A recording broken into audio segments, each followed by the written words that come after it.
welcome to the Gamecast, a podcast where some Minnesota high schoolers play games and tell you what they think about them. My name is Shane Mahold. And I am William Ort. So let's talk about TF2. So we played TF2 recently, last week, and the reason I'm doing this is because I have played TF2 since 2017. So what, 5 years is that? Yeah, that's 5 years. But you started playing last week. What do you think of TF2 so far? I think it's a good game. I like the characters, I like the game modes, gameplay, everything basically. Yes, TF2's strongest point, in my opinion, is the characters. There's 9 classes. There's Scout, Soldier, Pyro, Demoman, Heavy, Engineer, Medic, Sniper, and Spy. And all of them have different personalities, and they all have different weapons that you can use. And you can also customize your characters with, like, hats and stuff. But those are microtransactions with them. Which, I mean, I'm not that big a fan of, but it's an extra thing. You kind of need to, like, pay it for people to respect you. So, we played some game modes. The first one we played was Control Points. And the aim of Control Points is there's a little point, and one team has to go stand on the point for a little while, and then they capture it. And they go from point to point capturing them until they win. And then the other team has to defend them. So, what did you think about that one? I liked it. I was able to capture a lot of points with help from teammates, obviously. So Yeah. And we also played what is personally my favorite game mode, which is Payload. Payload is there's a big cart with a bomb on it, and one team has to push this cart to the end of the map to set it off, and the other team has to defend the bomb. What did you think of Payload? I thought Payload was good. The maps that we played on were interesting. They had a lot of cover to hide behind. Yeah. So I think like Sniper would be the best class for defending, and then probably like Heavy or Scout would be the best classes for attacking. Yeah, because Scout, for some reason, pushes the cart the fastest. Like, he has a ×2 capture rate where everybody else has a 1, which doesn't really make any sense considering Scout is super scrawny. You'd think that, like, Heavy would be, like, the one that can push the cart the fastest. Because he has giant arms. He has tree trunk arms. And there's another game mode separate from casual, which is like all the other ones like Capture the Flag, Control Points, King of the Hill, Payload. It's man versus machine. And in man versus machine, there are 6 players, and there are waves and waves of robots coming at you. And you have to get through the waves fighting different kinds of robots. And the robots drop money. And you can use that money to buy upgrades for your weaponry and your character. And we played that a few times. We played one of the easier ones, and then we played the hardest one. I like the mode man versus machine. My personal favorite would probably have to be the most difficult one, like Shane said, because it throws a bunch of waves at you and a bunch of robots, and they there's all zombies. vary in difficulty, which I like. Well, the ones in that one, that wave, wave 666, there's zombies instead of robots.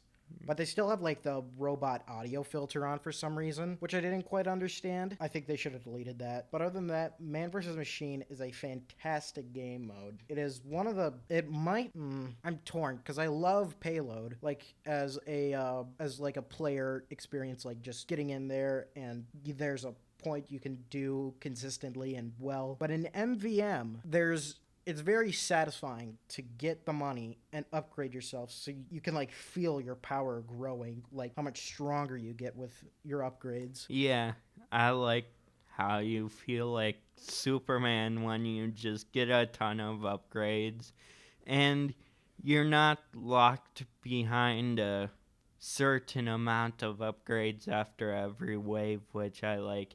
You can just run back to the spawn whenever and get more upgrades. So I like that. But you still can't, like, spread them out across multiple weapons. You have to, like, refund all your upgrades, then transfer weapons. But you can't do that during waves, which, I mean, I understand, but it's like, still, if I want to play like Soldier and use one rocket launcher and then switch to another one. I know why they wouldn't, but like maybe just that's the only critique I have. Like just like if I'm using a different weapon, just if I like change my weapon, refund all my credits and give me the money so I can just upgrade that weapon again.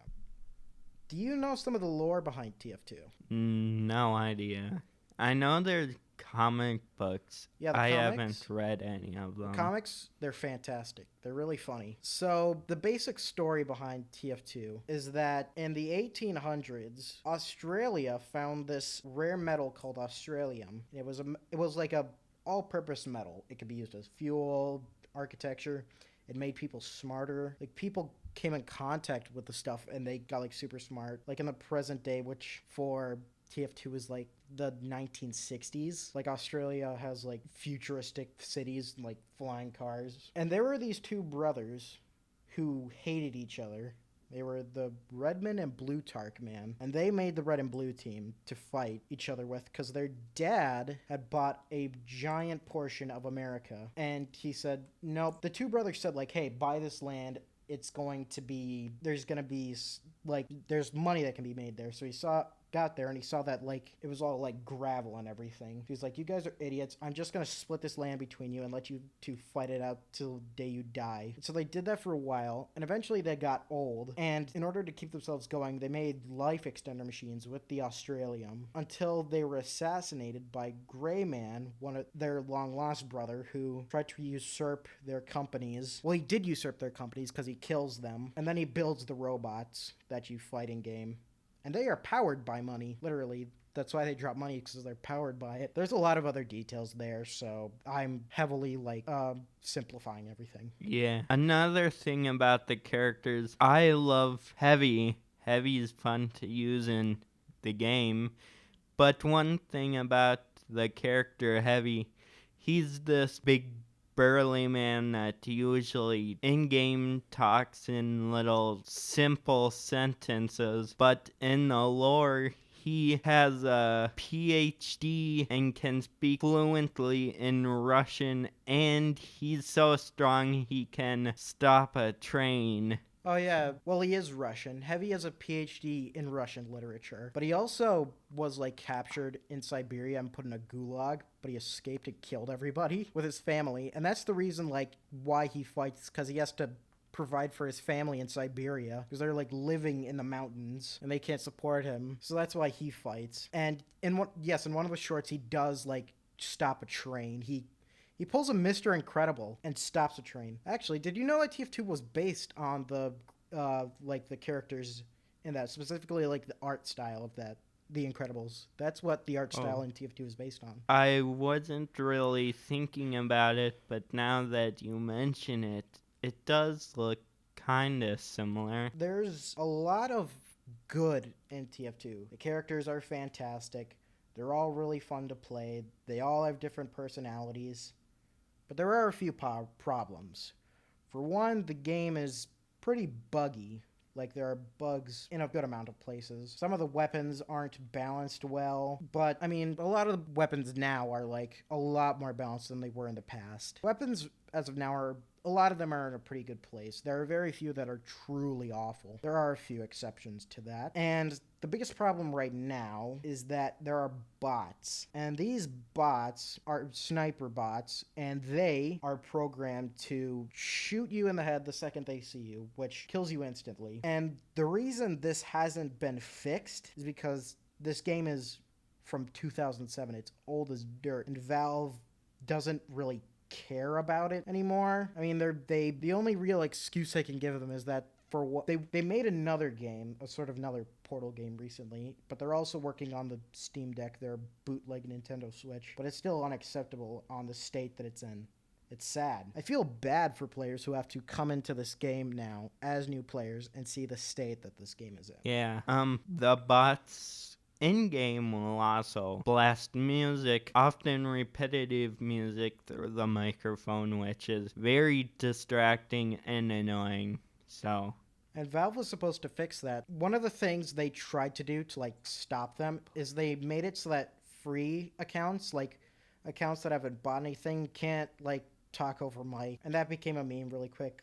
Hey, thanks for doing this to solve absolutely nothing. Yeah, they haven't really taken any action because they aren't smart. I mean, Valve is a huge company, I understand, and they like give their employees like the freedom to like work on whatever they want, which is one of the reasons why I understand like, hey, no one wants to work on this old as dirt game because there are other ones that they need to work on that are important too. But yeah, the only thing that's really keeping the game alive is the community. The community is the only thing left to keep this game alive. Yeah. Um, there has been a strong community on quite a bit of old games, which I personally really appreciate and like seeing that when the companies don't really care, the just average people still care. That's one reason why I like some of these older games so much. Yeah.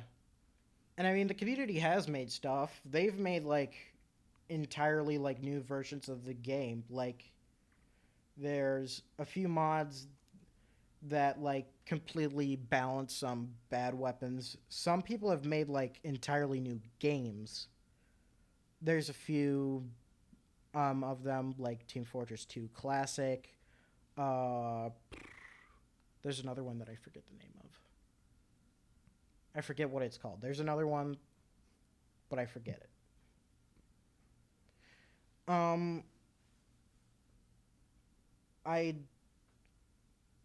as I see the game now, I don't know how much longer. Like I do hope it keeps going, but I don't know how much longer the community can hold out for hope that Valve will take action and do something with this game.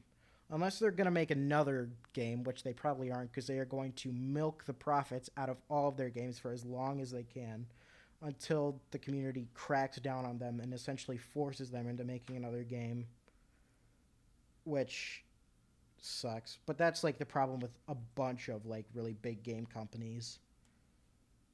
They all have this sort of milk the profits out of your games the most until you have to the essentially try and cut the branch as close to it snapping, and only when it is about to snap do you do something.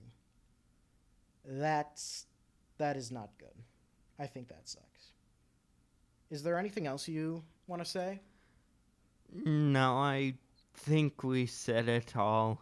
Yeah, the state of the game, the characters, and despite the fact that I have talked quite a bit of trash about this game, I love it to death. It might be my favorite first person shooter.